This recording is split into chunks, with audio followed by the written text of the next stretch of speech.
Hey guys, we have a special Hanukkah guest with us this week who's joining us. Have you guys ever encountered a situation which just looked out of place and your brain couldn't wrap itself around what you just saw? And you're trying to place it, it's very unsettling. Your brain's trying to make sense of what you just saw. Like, why was that person wearing a traffic cone on their head, whatever it is. And then you get a block further and it all starts making sense. Okay, it was part of this, they're parading for this or whatever. And then your brain can relax. It happens a lot in life where your brain is trying to make sense of a situation, and until everything fits into place, it's unsettling. Sometimes, we get the answer pretty quickly, but sometimes we could go months or years struggling with a challenge or a certain event that took place, and our brain just doesn't make sense why this happened or how this happened, or it's not coherent. It's not clear to us what is going on. In this week's Torah portion, Parshat Vayeishev, we have the main feature of our story is Joseph. Joseph is the favorite son of Jacob, and he goes from all these extreme feelings. He starts off being on top of the world, his father's favorite. Then he gets thrown into a pit.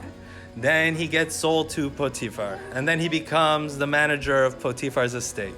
Then from there, he gets accused of assault by Potiphar's wife and ends up back in jail. Then he becomes the interpreter for Pharaoh's dreams. And he becomes the viceroy of Egypt. We see these just vast, extreme circumstances in his life, going from amazing to horrible, amazing to horrible, amazing to horrible. You can imagine that Joseph, really would have struggled with his belief, what is going on here? Why is this happening? And it took over 20 years before the whole clear picture, before everything came into place, why all this had to happen. It was 22 years before Jacob came down and realized Joseph was still alive, and Joseph told him this was all part of the plan. Everything that took place. That's why he didn't hold a grudge against his brothers. 22 years it took for that coherence, for all the puzzle pieces to fall into place. And sometimes, even after 22 years, we don't get that clarity.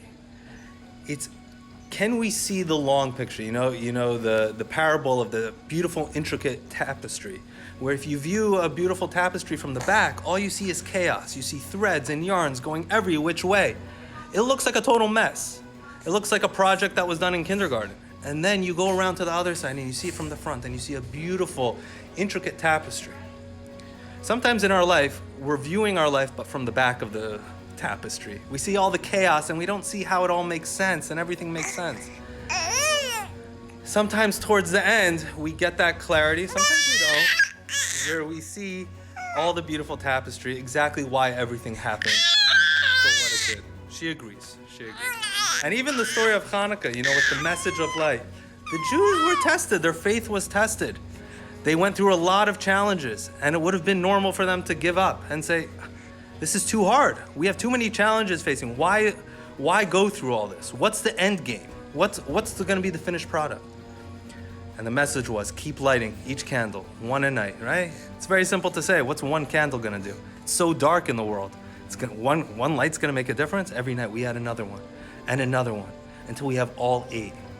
All eight, until it's all full and lighting up the world. Yes, one mitzvah at a time makes a huge difference, one candle at a time. So, Shabbat Shalom. If right now you're viewing your tapestry from behind, I give you a blessing that you should soon be on the other side and see God's plan. Shabbat Shalom.